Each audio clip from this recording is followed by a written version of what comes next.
Hey everyone, I wanted to do a video today to share with you a little bit about some testing that we have been using for our kids. And we got the testing through this website called Let's Go Learn. And I was looking specifically for, I'm gonna get all these pop-ups on my computer right now. I was looking specifically for the diagnostic online reading assessment because that is what our public school system uses. And we were, even though we homeschool, we were looking to get some testing done through them, and it was a whole big mess, but they had commented that they could do the diagnostic online reading assessment. And I didn't want to work with them. So I was looking to see where I could get it myself. And so I came across this website, Let's Go Learn. It looked really good. I asked a couple of friends who are teachers and homeschoolers, and they had commented that they had used it, and so I knew it was legit. So basically there are different diagnostic assessments you can purchase and have your children take at home on the computer. We chose to do a math and reading. They also have a dyslexia screener and some other things, but you can read more about them on their website. It's just letsgolearn.com, and you can also get more information about pricing. They're really affordable. I registered as a homeschool, and we did the Dora, which is the reading assessment, and we did the Adam K7, which is math. And basically they're like $25 a test, and if you buy more than one, like if you buy 2 or 4, you can get a break in the price. Let's see. Yeah, so one Dora would be 25. If you got 2, it would be 45. So we are using these. Basically, we're doing the reading and the math twice a year for our kids. So when I go to buy these, I would buy 4 Doras and 4 Adams, and just so I can get the bundle discount. But if it's something new, when we first started, we just bought one of each to test them out. So anyway, that is kind of what the website looks like. But I printed out a bunch of reports. I don't want to log into my account because it's going to show more personal information than I want to share, but I did print out reports, and I am going to share some of those with you. So the reports that I'm going to share with you are my first graders. And one thing that I will say when you're having your child do this test is I won't do it on a laptop again, because this really threw my son using this touchpad.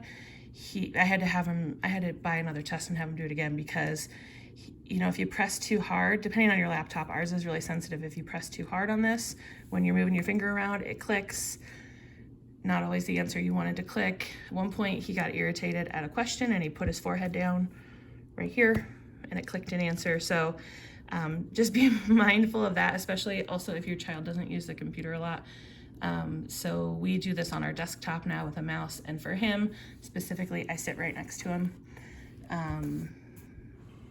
I don't help him, but he needs someone there to make sure he's using the equipment correctly, if that makes sense. So anyway, that's just something to keep in mind if you're doing this, especially with a younger kid. All right, so let's see. I will talk to you first about the Dora. This is the diagnostic online reading assessment. Now, I'm not an expert on this. We have only begun using these within the last year. I've watched several YouTube videos from the company, though they are directed more at schools and teachers who are using it for a whole classroom.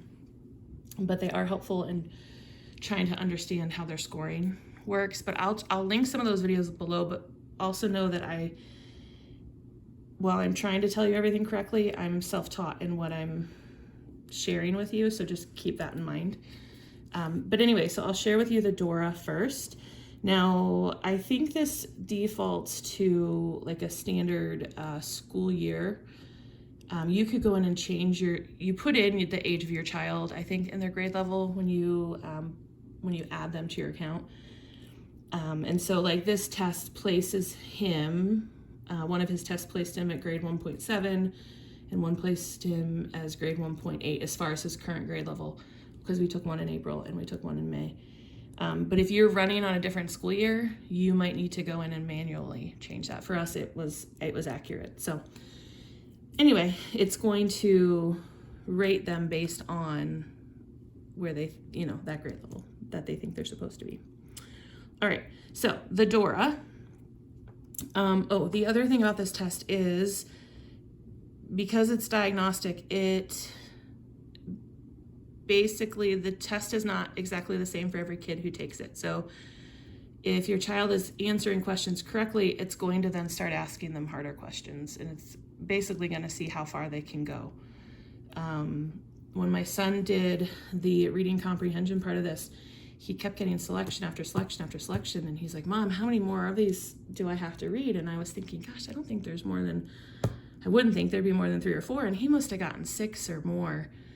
And it's because he kept doing well, so they would bump him up to the next level to see how he did on that. So it's kind of cool. Like, my kids also take the Iowa test, which they'll take here in another month or so, and that does not work that way. They're all answering the same sets of questions. So anyway, there's several different reports you can run, which I find both interesting and helpful. This is just a summary.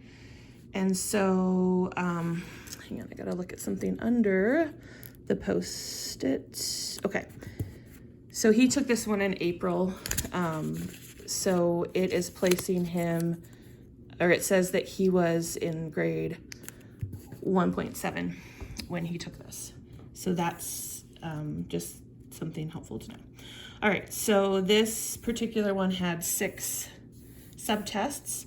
It had a high frequency word test, word recognition subtest. They would say a word, and then they would have 4 words on the screen, and the student would have to click the word that matched what they said. They had this phonics word analysis subtest. I'm trying to remember what this one was. I don't remember. It will put here how they did here, if they tested correctly, if they tested incorrectly, or if they were not tested. Now let's see. I don't know why these 2 aren't marked on here. I can't remember. I don't remember. But anyway, there's a spelling subtest. They would say a word and they would ask the student to type out the spelling. Oral vocabulary. This one, they would give them a word and then they would show 4 pictures. One of the pictures illustrated the word. So they would have to hear the word, look at the pictures, and identify which picture properly illustrated the word that was read. And then the reading comprehension, they got a reading selection they had to read, and then they had to go to the next page and answer questions. They couldn't go back and look at what they read. They had to read it, and then they would answer questions. So the summary it'll give you some little information of how they answered some things, and it just kind of gives you a summary of how they did. So this says Wyatt can spell words like sputter. He spelled shower, S-H-A-W-E-R. So it just gives you a little bit of like a snapshot. And then over here, their scores are their grade level, that they scored on it. So in his high frequency word subtest, he scored at a grade 3.17. His word recognition, he scored at grade 4.17. His phonics, he scored at grade 3.83. His spelling, he was grade 2.5. His oral vocabulary was grade 6.5. And his reading comprehension was grade 7.5. And so it's just a snapshot. And I don't think that that's enough information for me for how I wanted to use these tests. Oh, it also lays it out here for you here. This is like the max score that they could get on these 2 particular tests. I think one is phonics, in high frequency words. So they couldn't score higher, no matter, like my daughter took the same thing and hers are right here. You can't score higher than those lines in there. It tells you their phonemic awareness, whether it's high, low, or not tested. And then that's it for the summary report. There's also a parent-teacher report, and this one kind of builds on that first report and gives more information. So this is one that if you were in a school doing this, you might print this out to share with parents, I guess. So it gives you more information about your child that they know based on how they did on the test. And then they give you a little goal. So his goal is to continue using these strengths that they've listed here when encountering a tricky word to figure out the word independently. So that's kind of his overall there. And then it also gives just a little bit more. These are similar details that were on the summary report. I think, yeah, that's all the same. And then it gives some more information here, how Wyatt understands words. And then it gives a goal to continue building background knowledge and exposure to new vocabulary. Other than that, I think this is the same information that's on the summary. Oh, there's a page. So page 2 and page 3. So again, how Wyatt puts it all together to make meaning. This I could see would be really helpful if you have a struggling reader to really see what part of the reading process they're struggling with if you aren't able to pinpoint that. So again, it goes through his strengths, and then it gives a goal to continue using reading comprehension strategies independently, to continue reading a variety of fiction and nonfiction texts. And then it gives a general overview, his reading profile, a little summary here, and then all the other stuff we saw on the other page. If there's a plus, it means that's a mastered skill. So that's what the parent-teacher summary looks like. Oh, and there's that page again too, which is the same as the regular summary. All right, then the other,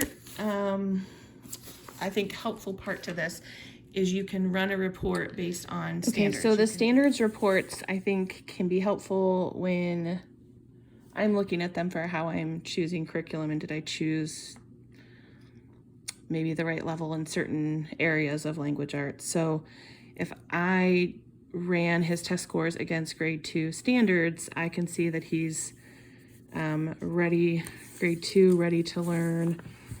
Lots of grade 3 he's ready to learn, and some he is not. So it kind of helps guide me as to, you know, if those standards matter to me. Some of the grade 3 standards he's already mastered. So you can really kind of dissect this and figure out where you think your kids need to be, you know, when you're picking curriculum. You can also get their reading level equivalency score, and I forgot to mention that, but you can see here. I think I'm going to show you the Adam one now, the math. This is getting a little long, so I do apologize for that. I made all these piles, and now I have to see where they are. Okay, so for math, again, this is a summary, and his, I have to look under the thing. Oh no, I did leave it. So his overall scores put him at a grade 3.6. There are some, let's see if this one, it's hard to see on this report, but the green is where he is. I don't know if that's really gonna show. So the green level is where they put them in these different sub-tests. So in this numbers and operational strand, he's right at this grade 4.9. These two, he did not pass any in that subtest. They're in red because he didn't pass any part of the subtest, but they're a grade 4 and a grade 5 level, so that doesn't concern me. Under measurement, he's right at a 2.9. He had 2 sections in that subtest where he was just at a grade 2. So I know that somewhere along the line we missed temperature and weight because he didn't score as great in those 2 sections. That's really helpful for me to see. Here he's right at a 2.9. This one is in red, but I'm not quite sure why, because that's a grade 3 level. So anyway, you can see that. That's the summary. Now, here is a more detailed report, and you can see the green is where he fell in each of these categories. So he had several that he was in grade 2, and he had several that he was in grade 3. Down here, if it has a plus, it means they mastered. These don't have pluses because he mastered them on a previous time taking the test. So they didn't test him this time around. It kept track of the fact that he'd already mastered those the previous test taking. So again, I don't know if you can see, but this bar is green. So this is the level where he falls in all of this. And so it tells you that in every section. And it also tells you, so here, he fell at a grade 4.6, multiplication of a 2-digit number and a 1-digit number. So it tells you the next skill that he needs to work on is this. I'm not really concerned about that because it's 4.9. So it's not like he needs to work on this or he's behind. It just means in the flow of learning math, this would be the next skill you would teach him in this kind of subset. So.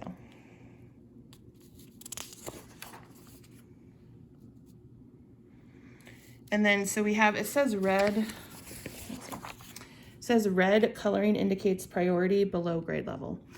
So he does have some stuff in red, and I don't think that that's what this means. I've seen tests where kids have been below grade level and the red is up in this part of the report, because he does have some red here, like in number theory, and it says he scored below 4th grade level. Well, he's only in 1st grade, so I'm not sure that that's important. But I don't know for sure. Most of the videos, as I said, are directed towards the schools. So some of this information I'm kind of guessing at. I mean, to me, it's not a big deal. I'm getting the information that I need from it. I can see where he is in certain things. Weight, temperature, those are the 2 things that I feel like we need to work on. Everything else, I feel like he's good to go in, but he's a math kid. He really likes math. So NT means he wasn't tested in those. So, but, oh, okay. He wasn't tested here this time because he already did these in the previous time he took this test. So this time when he took the test, he's in the green. This is the grade level score for this topic that they think that he's at. So when you're looking at how they've done in each of these sections, let me find one here.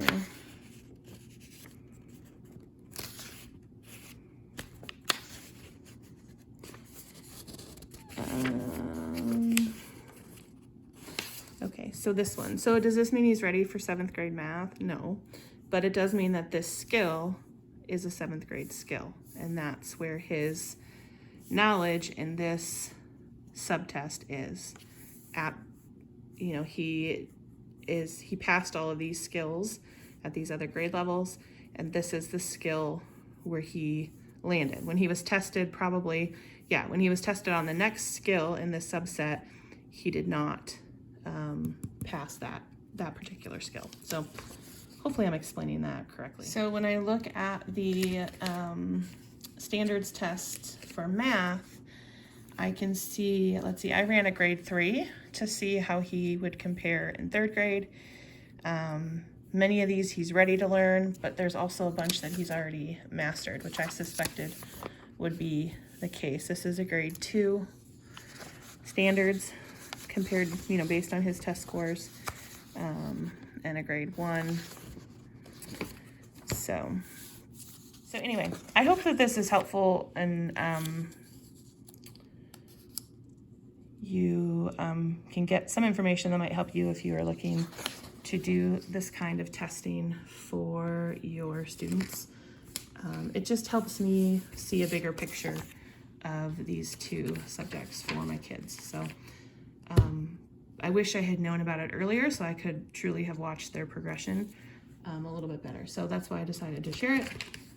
If you have any questions, let me know. I will link what I found to be some helpful videos down below, and I will see you in the next video.